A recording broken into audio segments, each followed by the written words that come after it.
आज हम आपको एक ऐसी दुर्लभ जानकारी देने जा रहे हैं जो आपके जीवन को बदल सकती है। अक्षय तृतीया के दिन अगर आप गाय को एक खास चीज़ खिला देते हैं तो आपके जन्म जन्मांतर की गरीबी हमेशा के लिए खत्म हो सकती है। वास्तव में अगर इस दिन यह उपाय कर लिया जाए तो श्री हरि विष्णु और माता लक्ष्मी की कृपा से आप धनवान बन सकते हैं। अगर फायदा ना हो तो आप मुझसे ज़रूर बताइए, मैं वादा करता हूँ बस आपको जो उपाय बताया जाएगा उसे पूरे विश्वास के साथ कर लेना है। अक्षय तृतीया के दिन चुपचाप गाय को यह एक छोटी सी चीज़ खिलाने से आप करोड़पति ही नहीं अरबपति भी बन सकते हैं। सारे संकट दुख दर्द दूर हो जाएंगे, पितृदोष और अन्य बाधाएं भी समाप्त हो जाएंगी। आपके घर में सुख समृद्धि का वास होगा और धन के भंडार इतने भर जाएंगे कि 7 पीढ़ियां तक उसका आनंद लेंगी। रुपया पैसा निरंतर बढ़ता रहेगा, बैंक बैलेंस बढ़ेगा और खर्च करने के बावजूद भी धन में कमी नहीं आएगी। सभी दुख दर्द और परेशानियां जीवन से दूर हो जाएंगी और सुख आपके जीवन में कदम रखेंगे। अगर आप अक्षय तृतीया के दिन गाय को यह खास चीज़ खिला देते हैं तो गरीबी तुरंत आपके जीवन से दूर हो जाएगी, योग से राजा बन सकता है और गौ माता की अपार कृपा जीवन भर बनी रहती है। ऐसे व्यक्ति के घर में कभी धन और वस्त्र की कमी नहीं होती और उनके पास हमेशा सुख समृद्धि रहती है। अक्षय तृतीया के बारे में थोड़ी जानकारी दे दूं। इस साल अक्षय तृतीया 30 अप्रैल 2025 को आ रही है। इस दिन पवित्र नदी में स्नान करना बहुत ही शुभ माना गया है। भक्तगण इस दिन भगवान विष्णु, माता लक्ष्मी और गौ माता की पूजा अवश्य करते हैं और गौ माता को कुछ न कुछ भोजन अर्पित करते हैं। इससे जन्म जन्मांतर की गरीबी मिट जाती है। अक्षय तृतीया को गर्मियों की धनतेरस भी कहा जाता है। ये वह दिन है जिसका इंतज़ार हर पंडित, हर ज्योतिषी और हर श्रद्धालु हिंदू भाई बहन साल भर करते हैं। आपकी जानकारी के लिए बता दूं कि हिंदू धर्म में अक्षय तृतीया को बहुत धूमधाम से मनाया जाता है। इस दिन भगवान विष्णु माता, तुलसी देवी देवताओं और गौ माता की विशेष पूजा की जाती है। पूजा के लिए बनाए गए भोग को विधिपूर्वक भगवान विष्णु और माता लक्ष्मी को अर्पित किया जाता है। शास्त्रों और वेद पुराणों में भी लिखा है कि अक्षय तृतीया का दिन श्री हरि विष्णु और माता लक्ष्मी का आशीर्वाद पाने के लिए सबसे श्रेष्ठ और शुभ दिन है। इस दिन भगवान विष्णु और माता लक्ष्मी जी बहुत प्रसन्न रहते हैं और अपने दोनों हाथों से अपने भक्तों पर कृपा बरसाते हैं। एक और मान्यता है कि अक्षय तृतीया के दिन सूर्य का प्रकाश अन्य दिनों की तुलना में सबसे ज़्यादा तेज होता है। इस खास अवसर पर भगवान विष्णु और माता लक्ष्मी की पूजा की जाती है और सूर्य देव को जल अर्पित किया जाता है। महिलाएं इस दिन व्रत रखती हैं। अगर आप नहीं जानते तो आपकी जानकारी के लिए बता दूं कि यदि किसी व्यक्ति की कुंडली में चंद्र ग्रह की स्थिति अच्छी होती है तो उसका भाग्य हमेशा उसका साथ देता है और वह जिस भी कार्य को शुरू करता है उसमें उसे सफलता प्राप्त होती है। इसी वजह से अक्षय तृतीया को हिंदू धर्म में अत्यंत विशेष और शुभ दिन माना गया है। इस बार अक्षय तृतीया के दिन 52 तरह के शुभ योग बन रहे हैं। वर्षों बाद सूर्य का प्रकाश इतना तेज होगा जैसा 130 सालों में पहली बार होगा। लक्ष्मी योग, ग्रह योग, नक्षत्र योग और अमृत सिद्धि योग जैसे अत्यंत शुभ संयोग बनेंगे। इस दिन पूरे दिन का व्रत करना बेहद लाभकारी माना गया है और श्री हरि विष्णु तथा माता लक्ष्मी का विशेष आशीर्वाद प्राप्त होता है। अक्षय तृतीया की तिथि के दिन ब्रह्म मुहूर्त में जागना, पवित्र नदी में स्नान करना और पूरे दिन उपवास रखना बहुत महत्वपूर्ण माना गया है। वैसे तो अक्षय तृतीया पर स्नान और पूजा का विशेष महत्व है, लेकिन अगर आप ज्योतिष शास्त्र और तंत्र शास्त्र के अनुसार एक छोटा सा उपाय कर लेते हैं, यानी चुपचाप एक गाय को विशेष चीज़ खिलाते हैं, तो 1 महीने के भीतर करोड़पति बनने की संभावना बढ़ जाती है। अक्षय तृतीया का व्रत अपनी मनोकामनाओं की पूर्ति के लिए रखा जाता है। यदि आप इस दिन गाय को एक खास चीज़ खिला देते हैं। दोस्तों, आपने देखा होगा जब भी आपके घर में दिवाली, धनतेरस या अक्षय तृतीया जैसे पर्व आते हैं तो गौ माता की पूजा अवश्य की जाती है और पूजा में जो भी भोग चढ़ाया जाता है उसमें से कुछ भाग गौ माता को खिलाया जाता है। अक्सर लोग कम से कम 2 पू अवश्य खिलाते हैं। इसलिए दोस्तों, आपको भी यह उपाय अक्षय तृतीया के दिन ही करना है। साथ ही सूर्य देव को जल अर्पित करना और विधिपूर्वक उनकी पूजा करना भी ज़रूरी है। इस बार जो बरुथनी एकादशी पड़ रही है वह भी विशेष मानी गई है। इस वीडियो में हम आपको गौ माता से जुड़े ऐसे उपाय बताएंगे जिन्हें करने से आपके जीवन के सारे दुख, संकट और काम में आ रही बाधाएं दूर हो सकती हैं। इस वीडियो को देखने के बाद दुख तकलीफ़ें सभी से छुटकारा मिलने वाला है। यूँ कहें कि आपके जीवन में अपार धन सुख आएगा और कभी भी पैसों की कोई परेशानी नहीं रहेगी।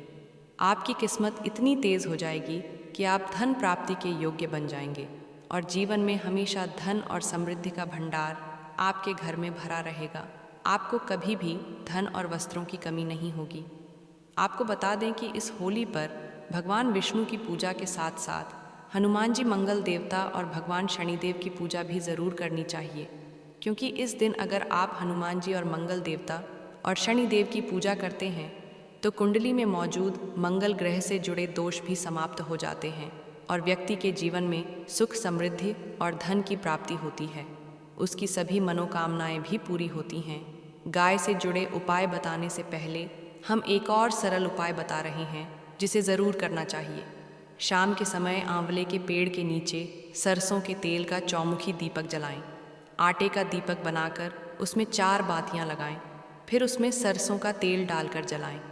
हर दिशा में दीपक की बाती जलती रहनी चाहिए। दीपक में 2 साबुत लौंग भी डाल दें। फिर देखिए कैसे आपके जीवन में चमत्कारी बदलाव आते हैं। दीपक जलाने के बाद मन में अपनी इच्छा मांगकर उसे वहीं छोड़ दें। अब बात करते हैं गौ माता से जुड़े ऐसे उपायों की जो करने से व्यक्ति को 7 पीढ़ियों तक कभी धन की कमी नहीं होती। दुख, दर्द, संकट सब खत्म हो जाते हैं और सुख आपके जीवन में भर जाते हैं। अक्षय तृतीया की पूजा के लिए बनाया गया है। उसमें से गौ माता को 2 पूरियां ज़रूर खिलानी है, लेकिन सूखी पूरी या रोटी नहीं देनी है। पूरी के ऊपर थोड़ा हलवा, सब्जी या मिठाई रखकर गौ माता को प्रेम से खिलाना है। दोस्तों, हर एक शुभ और मांगलिक कार्य में गौ माता या उनसे जुड़ी चीज़ें जैसे गाय का गोबर, गोमूत्र, दूध या गाय के दूध से बना घी ज़रूर शामिल करना चाहिए। ऐसा करने से आपको पुण्य की प्राप्ति होती है। सनातन परंपरा के अनुसार जिस घर में गाय रहती है वहाँ के सभी वास्तु दोष स्वतः ही समाप्त हो जाते हैं, क्योंकि गाय से जुड़ी चीज़ों के बिना कोई भी पूजा पाठ और हवन पूरी तरह सफल नहीं होता। दोस्तों, महीने में एक बार परिवार सहित गौशाला जाकर गायों को हरा चारा खिलाने का नियम ज़रूर बनाएं। इससे न केवल आपके घर के दोष शांत होते हैं, बल्कि आपके जीवन में सकारात्मक ऊर्जा का प्रवाह भी बना रहता है। दोस्तों, हमारा प्रिय ज्ञानवर्धक टेल्स चैनल कभी भी आपको गलत जानकारी नहीं देगा और आपकी परेशानियों का सही समाधान बताएगा। गर्मियों में गौ माता को ठंडा पानी पिलाना चाहिए और सर्दियों में गुड़ ज़रूर खिलाना चाहिए। ख़ास तौर पर अक्षय तृतीया के दिन गौ माता को गुड़ अवश्य खिलाएं। गर्मियों में गाय को हरा चारा खिलाना भी बेहद शुभ माना गया है। कई देवी देवताओं को अपने शरीर पर धारण करने वाली गौ माता से जुड़े कुछ शुभ और अशुभ संकेत भी होते हैं। जैसे यदि दूध दोहन करते समय गाय अचानक पैर मार दे और दूध बिखर जाए तो यह अशुभ संकेत माना जाता है। लेकिन अगर यात्रा पर निकलते समय गाय अपने बछड़े को दूध पिलाते हुए दिखे तो समझ लीजिए कि यात्रा शुभ रहेगी और आपका काम अवश्य सफल होगा। यात्रा के समय गाय की आवाज़ सुनना और रात के समय गाय का रंभाना भी शुभ संकेत माना जाता है। साथ ही गाय के साथ कुछ गलत व्यवहार करने से भी बचना चाहिए। दोस्तों, गाय को राष्ट्रीय पशु बनाए जाने और उन्हें मौलिक अधिकार दिए जाने की बातें हो रही हैं। ऐसे में हमें भी समझना चाहिए कि गाय संस्कृति का एक अहम हिस्सा है। दुख की बात है कि कई लोग गाय का सम्मान नहीं करते और जब गाय दूध देना बंद कर देती है तो उन्हें सड़क पर छोड़ देते हैं। कभी कोई उन पर डंडे बरसाता है तो कभी पानी डाल देता है। कई गाय घायल होकर तड़पती रहती हैं या बीमारी में दम तोड़ देती हैं। इसलिए ज़रूरी है कि हम गायों का आदर करें और जानें कि शास्त्रों में इनके बारे में क्या कहा गया है। गाय को कभी भी मारना या पीटना नहीं चाहिए। शास्त्रों में गाय को माता का दर्जा दिया गया है और गाय को हानि पहुंचाने वाला व्यक्ति उतना ही बड़ा पापी माना गया है जितना अपनी सगी माता को कष्ट देने वाला। ऐसे व्यक्ति को नरक में वर्षों तक पीड़ा सहनी पड़ती है और अगले जन्म में पशु योनि में जन्म लेना पड़ता है। गौतम मुनि का प्रसंग भी प्रसिद्ध है, जब गलती से उन्होंने गाय को डंडा मार दिया था जिससे उसकी मृत्यु हो गई थी। इस पाप से मुक्ति पाने के लिए गौतम मुनि को वर्षों तक कठिन तपस्या करनी पड़ी थी। अक्षय तृतीया के अवसर पर भगवान श्री कृष्ण ने बैल के रूप में आए वृद्ध आश्रित राक्षस का वध किया था। इस पाप से मुक्त होने के लिए भगवान कृष्ण को संपूर्ण तीर्थों को एक कुंड में बुलाना पड़ा। और उसी कुंड में स्नान करके वह पाप मुक्त हुए थे। दोस्तों, साथ ही यह भी ध्यान रखना चाहिए कि जब कोई गाय पानी पी रही हो तो उसे डराकर भगाना घोर पाप माना गया है। ऐसे लोग जो यह पाप करते हैं उन्हें बहुत बड़े भोग भुगतने पड़ते हैं, लेकिन जो लोग गाय की सेवा करते हैं वे पुण्य प्राप्त कर स्वर्ग को प्राप्त करते हैं और अगले जन्म में धनवान बनकर सुखपूर्वक जीवन बिताते हैं।